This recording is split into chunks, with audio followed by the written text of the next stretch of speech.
Welcome back, everyone. Women's Health Wednesday now.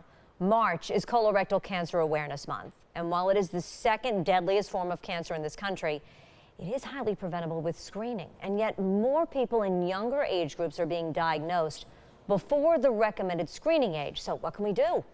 We want to get the latest insight now from Dr. Stephen Gurian of Capital District Colon and Rectal Associates. Doctor, thank you so much for coming in. Thanks for having me here today. This is a really important topic. I was just talking with my doctor yesterday, and he mentioned it. Don't forget, March is Colorectal Awareness Month. And I said, we didn't forget. We have a topic on it tomorrow. So here we are today talking about this, and I know that one of the concerns here is that women are affected almost as much as men.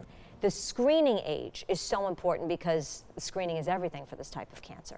What is the current age now? Because it's changed. Yeah, recently it has changed because we're seeing more and more cancer in younger patients. So originally it was 50 years old, now it's 45. And the difference there obviously has helped because you are seeing more young people being diagnosed. I was reading between the ages of 20 and 49. So if you're not at that screening age yet, how can people in this group be proactive? Yeah, things that can decrease their risk of developing cancer are if you smoke, smoking cessation, if you drink alcohol, limiting your alcohol intake. That's recently been shown to increase colorectal cancer and other cancers.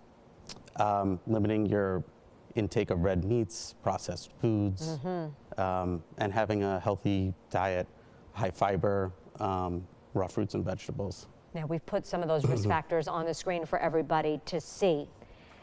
It's so important that we talk about family history, too. So speak to that a little bit before we get into the screenings and the gold standard here. Yeah, so family history is probably one of the biggest non-modifiable risk factors of colon and rectal cancer.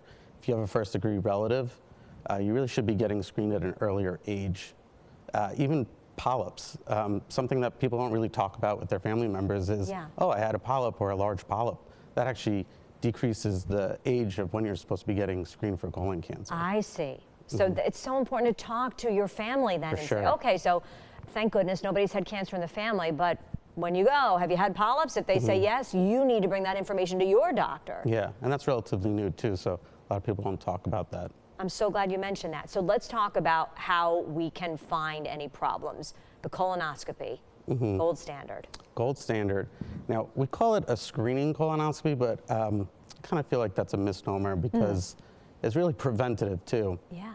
When you're doing a colonoscopy, you can see polyps as well as cancers, and polyps will eventually turn into cancer if they keep growing and growing over time. And so when you're doing a colonoscopy, you actually can remove those polyps versus other screening modalities. They just tell you, hey, you have cancer, you don't have cancer. But colonoscopies can actually decrease your risk of getting cancer. And if you don't opt for the colonoscopy, which I know you would certainly recommend you do when it's your time, or the other options, speak to us about those. But because in those options, you'd probably get to a colonoscopy anyway if they found something of concern, right? Yeah, if they come back positive, you have to get a colonoscopy afterwards. Anyway, so you might as well just get the colonoscopy. I mean, that's how I think. There are some people that would benefit from a less invasive surgery if they're unhealthy.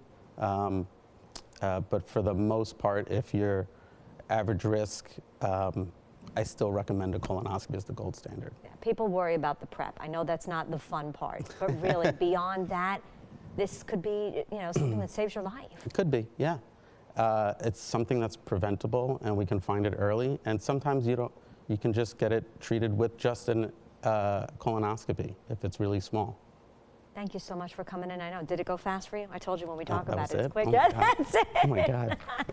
Appreciate your time so much. Really an important topic. Thanks for having me. Of course. And for more resources and to find all of our Women's Health Wednesday segments online, you can go to news10.com. Look for Women's Health under the Community tab, but be proactive. Talk to your doctor.